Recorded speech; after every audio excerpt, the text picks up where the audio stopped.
লোকসভা নির্বাচনে পশ্চিমবঙ্গে বিজেপির ধস, তৃণমূলের বড় জয়। লোকসভা নির্বাচনে কাটোয়া ২ নম্বর ব্লক থেকে বিপুল ভোটে জয়লাভ করেছেন বর্ধমান পূর্ব কেন্দ্রের তৃণমূল প্রার্থী ডক্টর শর্মিলা সরকার। সেই জয়ের জন্য ধন্যবাদ ও শুভেচ্ছা জ্ঞাপন এবং সাংগঠনিক সভার আয়োজন করল কাটোয়া ২ নম্বর ব্লক তৃণমূল কংগ্রেস আখড়া হাই স্কুলের রবিবার বিকালে। উপস্থিত ছিলেন কাটোয়ার বিধায়ক রবীন্দ্রনাথ চট্টোপাধ্যায়, কাটোয়া ২ নম্বর ব্লক তৃণমূল কংগ্রেসের সভাপতি পিন্টু মণ্ডল, কাটোয়া ২ নম্বর পঞ্চায়েত সমিতির সভানেত্রী শুভ্রা বর্মন, কাটোয়া ২ নম্বর পঞ্চায়েত সমিতির সহসভাপতি রাজীব চ্যাটার্জি, জেলা পরিষদের সদস্য নিতাই সুন্দর মুখার্জি, সাগর প্রধান, কাটোয়া ২ নম্বর পঞ্চায়েত সমিতির পূর্ত কর্মাধ্যক্ষ গৌতম ঘোষাল, পঞ্চায়েত সমিতির সদস্য বীরবল মণ্ডল সহ অন্যান্য নেতৃবৃন্দ। এই সভায় কাটোয়া ২ নম্বর ব্লকের বুথ স্তরের কর্মী সমর্থকদের উপস্থিতি ছিল চোখে পড়ার মতো। পশ্চিমবঙ্গ তৃণমূল যুব কংগ্রেসের ডাকে অমর শহীদ স্মরণে আগামী ২১শে জুলাই ধর্মতলা চলো, পাশাপাশি একই মঞ্চে ধর্মতলা চলো সমর্থনে কাটোয়া ২ নম্বর ব্লক তৃণমূল কংগ্রেসের পক্ষ থেকে একটি প্রস্তুতি সভা করা হয়। ভারতীয় জনতা পার্টি পশ্চিমবঙ্গের রাজনীতিকে যে জায়গায় নিয়ে গিয়ে দাঁড় করিয়েছিল, প্রত্যেকটা সংবাদ মাধ্যম, নিউজ চ্যানেল এমনভাবে প্রচার শুরু করেছিল যে তৃণমূল কংগ্রেস এবার আর ক্ষমতায় আসবে না এবং ৪২টা সিটের মধ্যে কোথাও কোথাও তোরা বলছে ৪০টা পাবো, কোথাও ৩৫টা পাবো। মানুষ কিছুটা বিভ্রান্ত হয়েছিল, কিন্তু নিচু স্তরের সাধারণ মানুষ যাদের সঙ্গে মাটির যোগ আছে,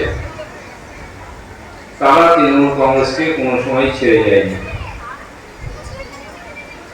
আমাদের যেটা প্রয়োজন ছিল, আমাদের কর্মীদের যেটা করার দরকার ছিল, যে সেই মানুষগুলোকে একত্রিত করা এবং ভোট কেন্দ্র পর্যন্ত পৌঁছে দেওয়া। সেই জায়গাটায় আমাদের কর্মীরা সফল হয়েছে। আপনারা জানেন যে ২০১৯-এর লোকসভা নির্বাচনে আমাদের একটু বিপর্যয় হয়েছিল। তৃণমূল কংগ্রেসের সিট ৩৪ থেকে কমে ২২ হয়ে গেছিল এবং বিজেপি ১৮টা সিট পেয়েছিল। তাতেই আপনারা অনেকে দেখেছিলেন, এই জগদানন্দপুর অঞ্চলেও হয়েছিল। বিজেপি লোকরা অঞ্চল অফিস দখল করতে চলে এসেছে। বিভিন্ন জায়গায় তৃণমূলের কর্মীদের মারধর অত্যাচার করছে। অর্থাৎ তারা যদি আরেকটু ভালো করতে পারত, তাহলে আমাদের কাছে একটা প্রশ্ন দেখা দিত, এটা স্বাভাবিক নয়, স্বাভাবিক। কিন্তু আমাদের কর্মীদের সামগ্রিক চেষ্টায় সে প্রয়াস বিফল হয়েছে। মাননীয় মুখ্যমন্ত্রী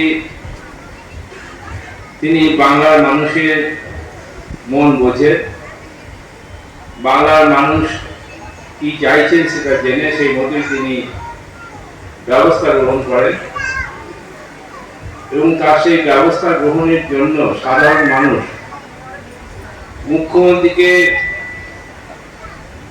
নিজেদের লোক বলে মনে করে।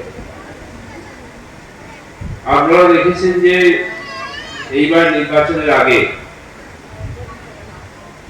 মাননীয় মুখ্যমন্ত্রী ২ দিন দৈহিক আঘাত পেয়েছিলেন এবং খুবই আহত অবস্থায় ছিলেন, কিন্তু তিনি বিজেপির এই চ্যালেঞ্জকে গ্রহণ করেছিলেন। তার ফলে এত অজস্র সভা তিনি করেছেন, এত রোড শো করেছেন, চিন্তা করা যায় না। এই বয়সে তিনি দলকে উজ্জীবিত করার জন্য যে পরিশ্রম করেছেন তার কোনো মূল্য হয় না। তার জন্য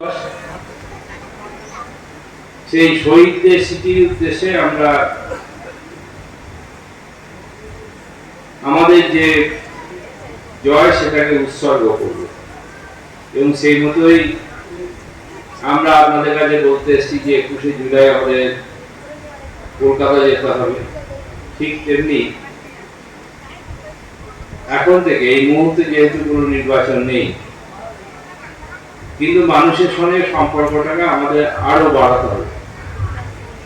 একটা পর্যায়ে ছিল যখন দলটা মুখে মুখে চলত, কোনো সাংগঠনিক পরিকাঠামো ছিল না।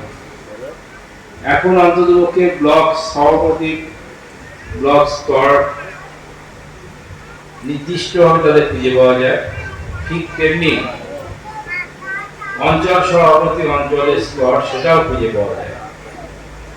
আমাদের এখন চেষ্টা করতে হবে যে আমাদের বুথ সভাপতি আছে। আমার খুব ভালো লাগে মাঝে মাঝে কোনো বুথের সভাপতি ফোন করে বলে যে আমি অত নম্বর বুথের সভাপতি, আমার এই কর্তব্য। কিন্তু এখন বুথ স্তরটাকেও আমাদেরকে আরো শক্তিশালী করতে হবে।